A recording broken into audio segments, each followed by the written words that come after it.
गुरुर्ब्रह्मा गुरुर्विष्णु गुरुर्देवो महेश्वरा गुरुर्साक्षात् परं ब्रह्म तस्मै श्री गुरुवे नमः। नीलाम्बुजश्यामलकोमलंगं सीतासमारोपित्वामभागं पानो महाशायकचारुचापं नमामि रामं रघुवंशनाथम्। त्वमेव माता च पिता त्वमेव बन्धु च सखा त्वमेव विद्या च द्वरिणं त्वमेव सर्वं मम देव। वासुदेवसुतं देवं कंसं चानुर्मर्दनं देवकी परमानन्दं कृष्ण वन्दे जगद्धाम। मेरे प्रिय बंधुओं, देवियों व सज्जनों, इंसान सारी जिंदगी घर परिवार के कामों में उलझा रहता है। ये काम हो गया, ये काम अधूरा है, ये काम कब बनेगा, बस यही सोचता रहता है। और अचानक एक दिन काल सिर पर आकर बैठ जाता है। हम सब कलयुग के प्रथम चरण में जी रहे हैं। कलयुग की कुल आयु 4,32,000 वर्ष की है, जिसमें से अभी 29,000 साल भी पूरे नहीं हुए हैं। धीरे धीरे ये जगत महाघोर कलयुग में प्रवेश करेगा। कलयुग के दुष्प्रभाव के कारण संसारिक लोगों की बुद्धि और ज्यादा मलिन होती चली जाएगी। ऐसे में जो मनुष्य अपनी नौका की डोर परमात्मा को सौंप देगा, केवल वही बच सकेगा। राजा परीक्षित बड़े ही धर्मात्मा राजा हुए। कुशल बुद्धि और अपने ज्ञान को आधार बनाकर वे प्रजा का पालन करते थे। जिस समय उन्होंने ऋषि शमीक के गले में मरा हुआ सांप डाला, उस समय उन्होंने अपने सिर पर सोने का राज मुकुट पहना था और इसी स्वर्ण मुकुट में कलयुग आकर बैठ गया था। हालांकि मृत सर्प के गले में डलने का शमीप ऋषि को कोई पता नहीं था, लेकिन जब उनकी समाधि टूटी तो उनके ही अपने पुत्र श्रृंगी ऋषि ने उन्हें बताया कि राजा परीक्षित ने ये कुकृत्य किया है और मैंने राजा परीक्षित को श्राप भी दे दिया। मैंने श्राप दे दिया कि यही मरा हुआ सर्प 7 दिन बाद जिंदा होकर तुम्हें डसेगा। अपने पुत्र की बात सुनकर शमीक ऋषि को बड़ा दुख पहुंचा। उन्होंने अपने पुत्र से कहा कि तूने राजा परीक्षित को श्राप देकर घोर अनर्थ कर दिया। मूर्ख, तूने तो बहुत बड़ा पाप कर दिया। एक जरा सी गलती के लिए तूने परीक्षित जैसे धर्मात्मा राजा को घोर श्राप दे दिया। शमीक ऋषि ब्रह्मज्ञानी थे। उन्होंने अपने पुत्र से कहा कि राजा परीक्षित ने यह गलती जानबूझकर नहीं की।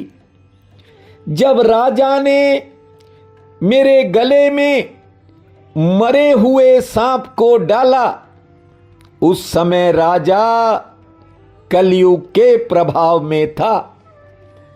तुझे पता नहीं बेटा, राजा परीक्षित अपनी प्रजा को पुत्र जैसा प्रेम करते हैं और उनके राज्य में हम सब जप तप और यज्ञादि निर्भीकता से करते हैं। यदि राजा परीक्षित नहीं रहे तो अधर्म का साम्राज्य कायम हो जाएगा। तूने तो राजा को श्राप देकर घोर अपराध कर दिया। इधर शमीक ऋषि पुत्र द्वारा दिए श्राप का पश्चाताप कर रहे थे और उधर राजा परीक्षित जब अपने महल में पहुंचे और अपने कक्ष में उन्होंने अपना राज मुकुट उतारा तो कलयुग का प्रभाव खत्म हो गया। राजा के भीतर ज्ञान की ज्योति जल गई।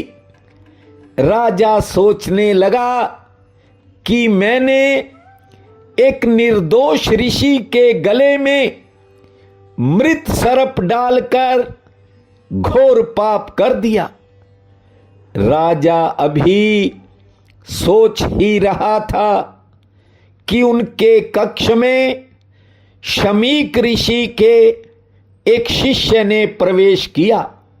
शमीक ऋषि द्वारा भेजे गए शिष्य ने कहा कि ऋषि कुमार ने हे राजा आपको श्राप दे दिया है। आज के 7वें दिन तक्षक सर्प आपको डस लेगा। उस शिष्य की बात से राजा परीक्षित घबराए नहीं, बल्कि उन्होंने शिष्य को बैठने के लिए एक सुंदर आसन दिया और कहा, ऋषि पुत्र ने मेरे जैसे पापी को श्राप देकर बड़ा उपकार किया है। ऋषि पुत्र ने मेरे पर उपकार किया है, मुझे तो इससे भी बड़ा दंड मिलना चाहिए था।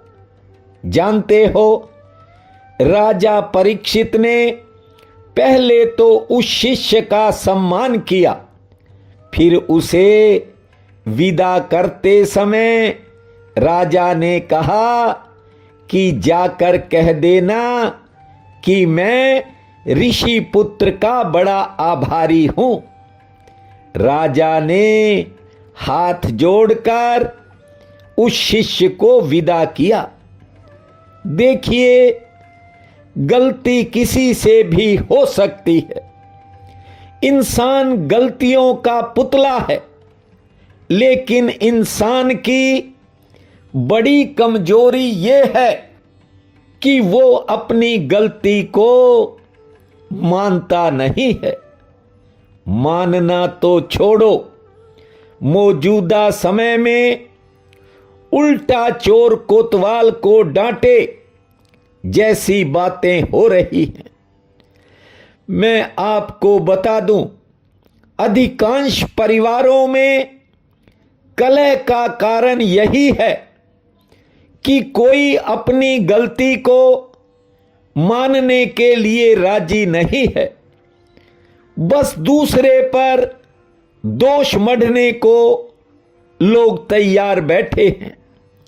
इसी कारण छोटी छोटी बातें महाभारत का रूप ले लेती हैं।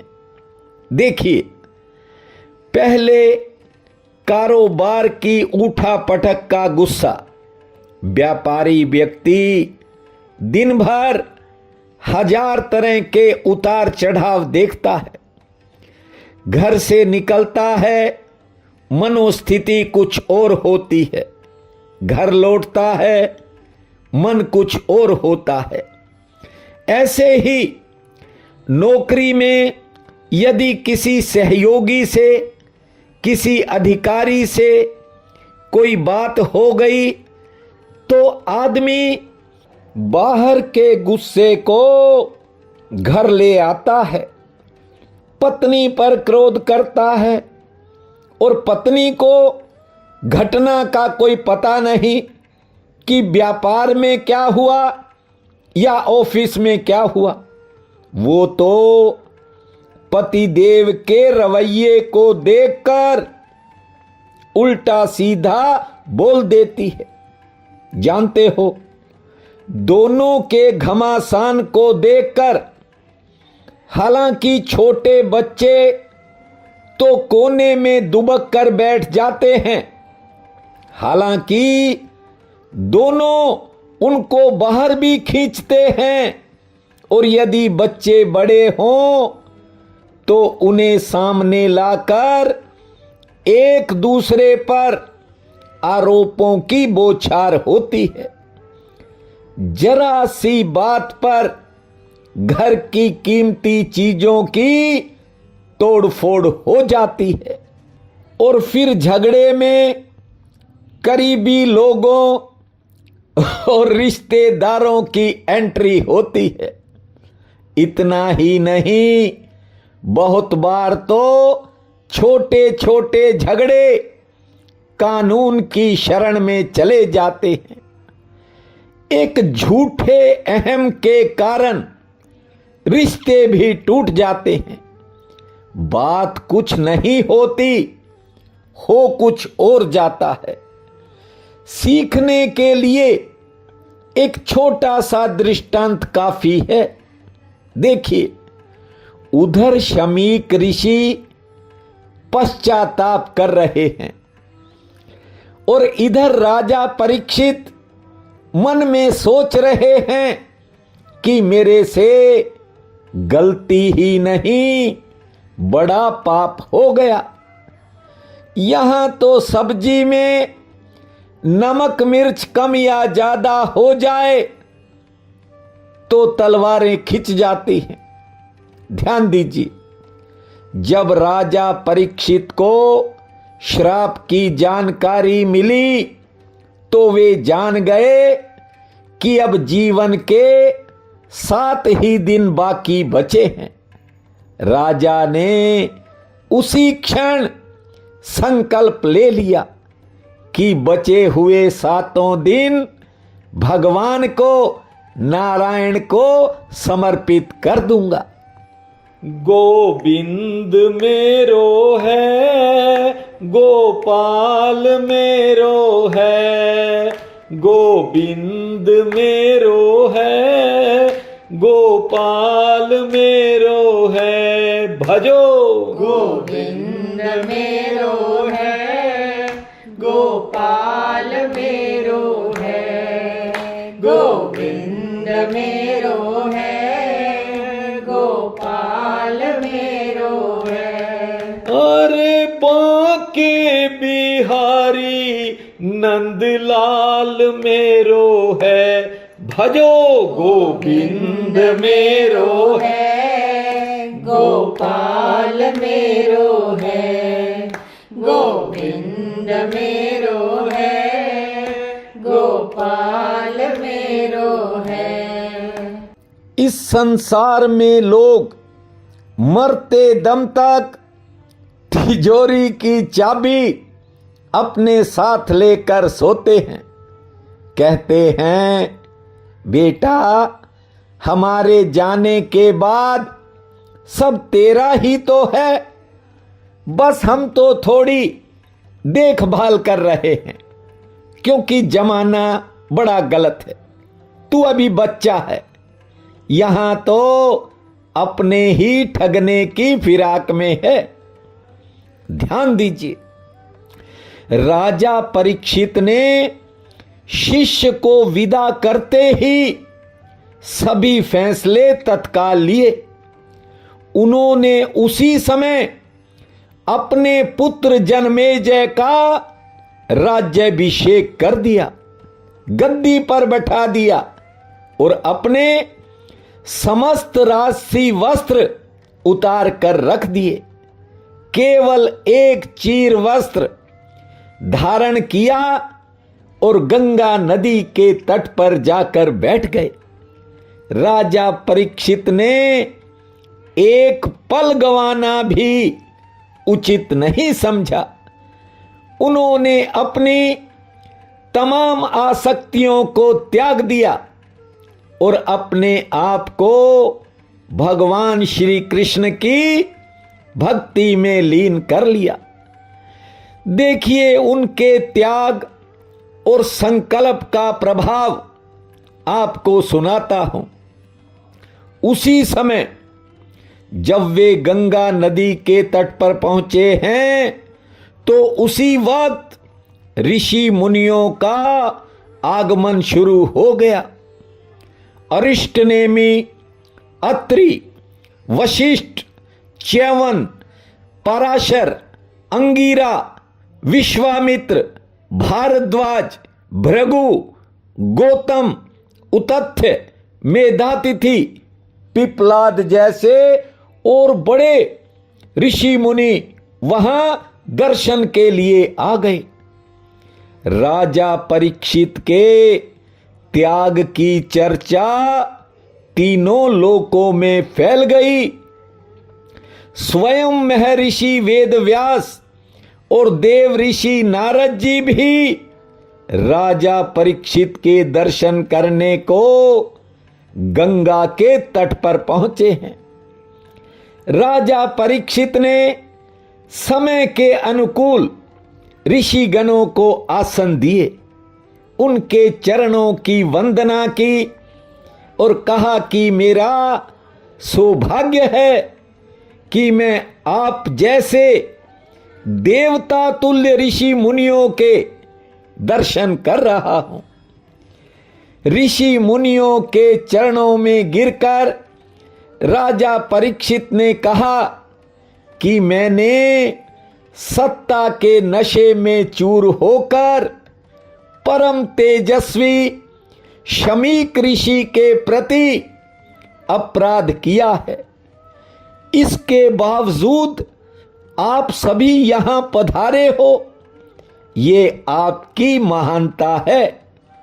राजा ने कहा कि मेरी इच्छा है कि मैं अपने जीवन के बचे हुए 7 दिन ज्ञान प्राप्ति में लगाऊं और हर समय भगवत भजन में बिताऊं।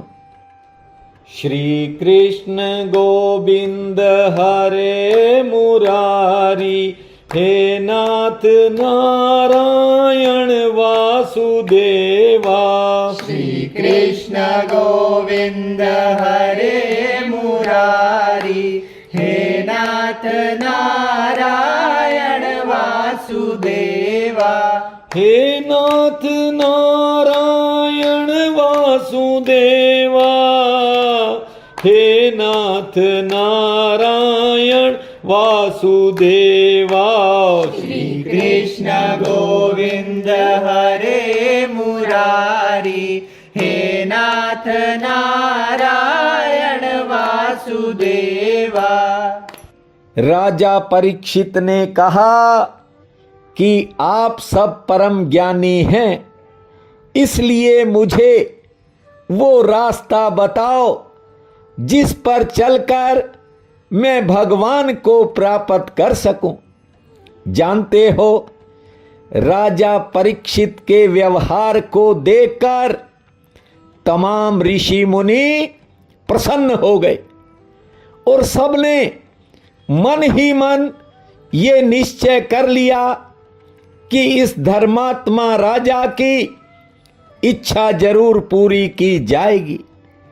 ऋषि मुनि अपने मन में ऐसा सोच ही रहे थे कि उसी समय वेद व्यास जी के पुत्र शुकदेव जी भी वहां पधार गए। शुकदेव जी परम ज्ञानी होने के साथ साथ जन्म और मृत्यु से रहित भी हैं। राजा परीक्षित सहित सभी ऋषि मुनियों ने उठकर शुकदेव जी को प्रणाम किया है, फिर उनके चरण धोए हैं और एक बड़े आसन पर विराजमान किया है और फिर उनकी पूजा की। शुकदेव जी के आसन पर बैठने के बाद अन्य ऋषि मुनि भी सब अपने अपने आसनों पर बैठ गए। सबके बाद राजा परीक्षित ने अपनी मधुर वाणी में शुकदेव जी से कहा है कि हे ब्रह्म रूप योगेश्वर, भगवान नारायण के सामने आने पर जैसे राक्षस भाग जाते हैं, वैसे ही आपके यहां पधारने से बड़े बड़े पाप भी बिना किसी देरी के भाग खड़े होते हैं। आप जैसे योगेश्वर के तो दर्शन ही अत्यंत दुर्लभ हैं। राजा परीक्षित ने कहा कि मेरी मृत्यु के समय आपने स्वयं यहां पधार कर मुझे संपूर्ण पापों से मुक्त कर दिया। आप तो योगियों के गुरु हैं, इसलिए आप मुझे ये बताएं कि मरणासन्न प्राणी के क्या कर्तव्य होते हैं। मुझे कौन सी कथा सुननी चाहिए, किस देवता का जप करना चाहिए, कौन सा अनुष्ठान और कौन सा भजन करना चाहिए। ध्यान दीजिए, राजा परीक्षित बड़ी बात कह रहे हैं, बड़े प्रश्न पूछ रहे हैं। जिस संसार में हम रहते हैं वहां और तरह के प्रश्न हैं, और तरह की बातें होती हैं। जब मरणासन स्थिति होती है, अपने ही घर वाले स्टाम्प पेपर लेकर घूमते हैं, कहां सिग्नेचर करवाने हैं, कहां अंगूठा लगवाना है, किसके नाम क्या करना है, जायदाद का बंटवारा करना है। और यदि जाने वाले की हालत ज्यादा खराब हो तो यहां वसीयतें भी तैयार होती हैं। जानते हो, महिला जिन आभूषणों और गहनों से सबसे ज्यादा प्रेम करती है ना, उसके गहनों तक पर सगे रिश्तों की नजर घूमने लगती है। मरने के बाद उसके जीवन की तपस्या के बारे में कोई नहीं सोचता। कोई नहीं सोचता कि इसने कितने दशक इस परिवार की सेवा की, खून पसीना एक कर दिया। मृतक महिला के प्राण निकलते ही उसके गहने ही सबसे पहले उतरने लगते हैं। इसलिए आपसे कहता हूं कि बेकार की बातें 4 महीने के लिए छोड़ दो। शुकदेव जी आसन पर बैठ चुके हैं, आप भी अपने ध्यान को परमेश्वर की तरफ लगाओ। यहां कुछ परमानेंट नहीं है, वक्त के साथ सब बदल जाएगा। धर्म पत्नी कल मुझे पूछ रही थी कि भागवत तो 7 दिन में पूरी हो जाती है, 8वें दिन भंडारा हो जाता है, और आप इसे कब खत्म करोगे।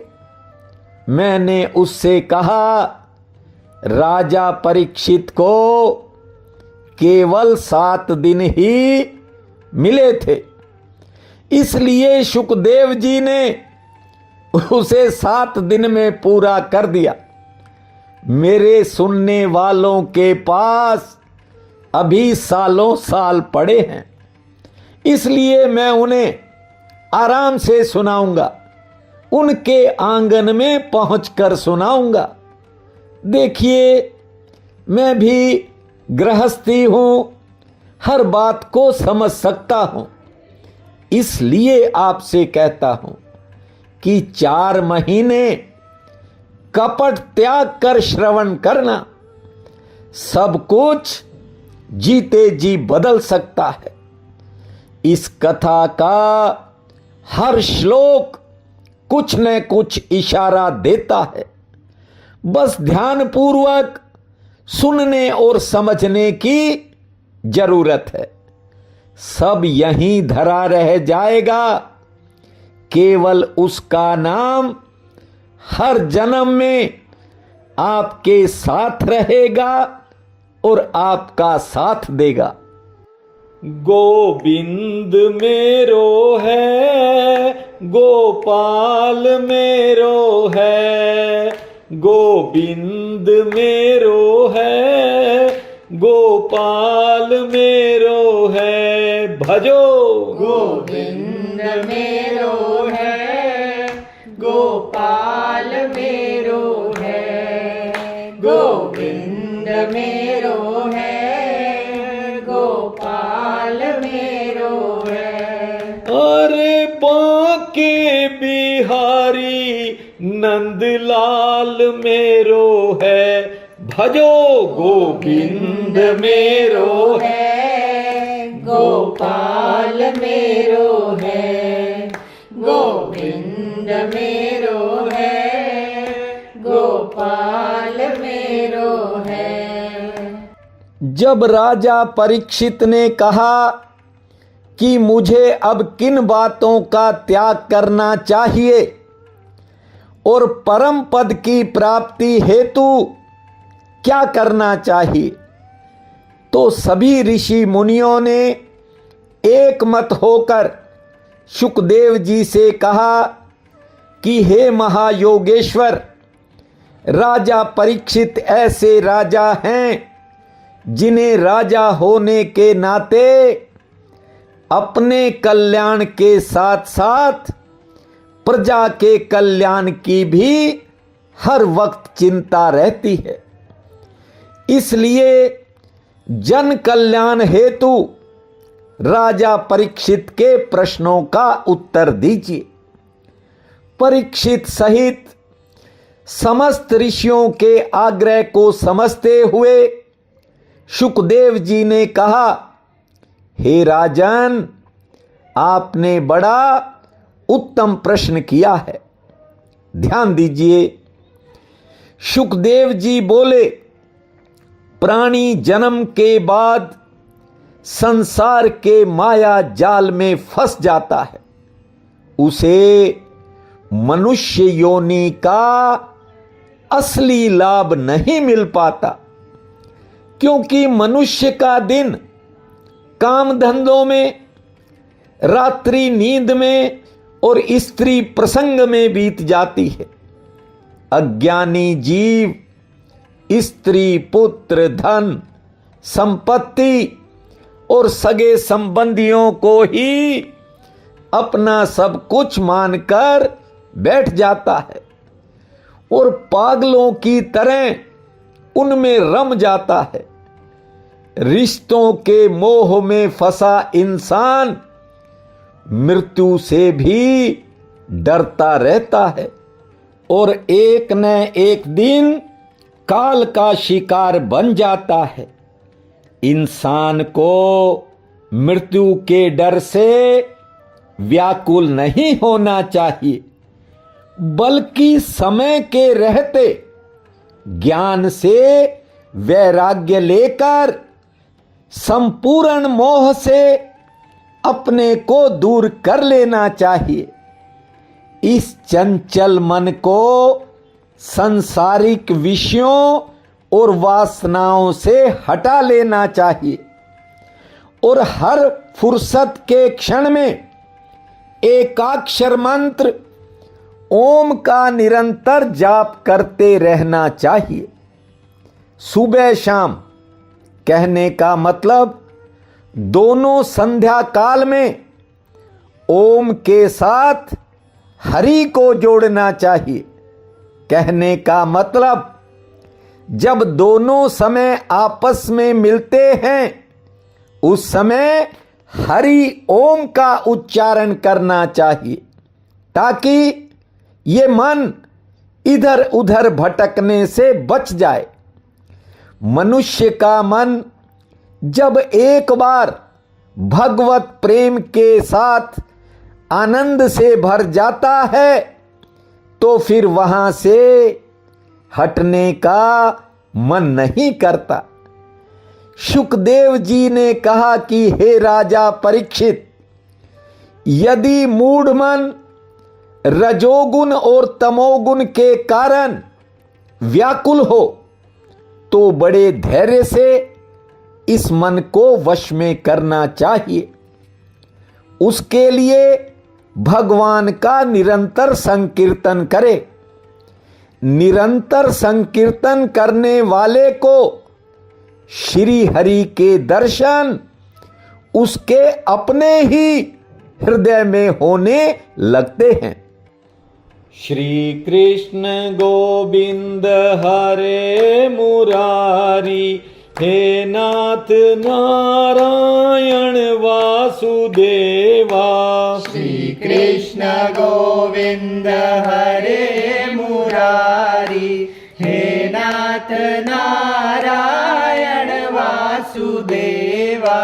हे नाथ नारायण वासुदेवा, हे नाथ नारायण वासुदेवा। श्री कृष्ण गोविंद हरे मुरारी, हे नाथ नारायण वासुदेवा। देखिए, मोह से छूटना आसान काम नहीं है। मोह माया से तो वो ही छूट सकता है जिस पर परमात्मा की कृपा होती है। कभी कभी मुश्किल समय में इंसान को लगता जरूर है कि मैं मोह माया से दूर हूं, अब मैं भगवान का भजन करूंगा, लेकिन केवल लगता है। सच्चाई में ऐसा होता नहीं है। हर किसी पर करुणा निधान की कृपा बन जाए तो बात अलग है। देखिए, शुकदेव जी के पिता महर्षि वेदव्यास जी हैं। जानते हो, हर वेद शास्त्र में, ग्रंथों पुराणों में भजन की बात करते हैं कि भजन करना चाहिए, और आपको सुना रहा हूं। देखिए, जो शुकदेव जी हैं वे बड़े सुंदर थे। श्री कृष्ण का भजन करते करते कृष्ण स्वरूप ही हो गए थे। उनके कोमल शरीर का पूरा वर्णन भागवत में है। आगे चल के विस्तार से सुनाऊंगा। लेकिन शुकदेव जी जैसे ही जवान हुए, एक दिन घर से निकल गए। अब ममता देखिए, कहने में और करने में बड़ा फर्क होता है। अब जवान बेटा घर से निकल करके जंगल में चला गया और महर्षि वेद व्यास जी भी पुत्र को खोजने वन में निकल पड़े। चारों वेदों, 18 पुराणों, 1,00,000 श्लोकों की श्रीमद् भागवत और महाभारत के रचयिता महर्षि वेद व्यास जी, ये भी मोह से बच नहीं पाए। जब वन में पुत्र दिखाई पड़ा, दौड़ रहे हैं, बेटा रुक जाओ। लेकिन सुखदेव जी नहीं रुके। वे तो झाड़ियों के पीछे जाकर छिप गए। जब व्यास जी ने आवाज लगाई कि बेटा कहां हो, हा पुत्र, हा पुत्र, तो झाड़ियों में छिपे उनके पुत्र भी कह रहे हैं, हा पुत्र, हा पुत्र। जब भगवान सुखदेव जी ने ऐसा कहा तो व्यास जी ने पूछा कि हम तुम्हारे पुत्र कैसे हुए। पिता की बात सुनकर, पिता का मोह देखकर महायोगेश्वर सुखदेव जी कहते हैं कि कितने ही जन्मों में हम आपके पिता थे और आप हमारे पुत्र रह चुके हो। ये बात अलग है कि इस जन्म में आप हमारे पिता हो। उनका कहने का अर्थ है कि जन्म जन्मांतर में संबंध बदलते रहते हैं। जो नोट आज आपकी जेब में है, वो नोट न जाने कितनी जेबों से होकर गुजरा होगा। इसलिए अपना मानने की भूल मत किया करो। ये जो संबंधों का जाल है, इसके पीछे मत दौड़ो। अपने पिताश्री को कहा है सुखदेव जी ने। उन्होंने कहा, जितना आप मेरे पीछे दौड़ने में मेहनत कर रहे हो, यदि उतना परिश्रम परमात्मा के पीछे दौड़ने में कर लोगे तो बेड़ा अपने आप पार हो जाएगा। गोविंद मेरो है, गोपाल मेरो है, गोविंद मेरो है, गोपाल मेरो है, भजो गोविंद मेरो है, गोपाल मेरो है, गोविंद मेरो है, गोपाल मेरो है। अरे बांके बिहारी नंदलाल मेरो है, भजो गोविंद मेरो है, गोपाल मेरो है, गोविंद मेरो है, गोपाल मेरो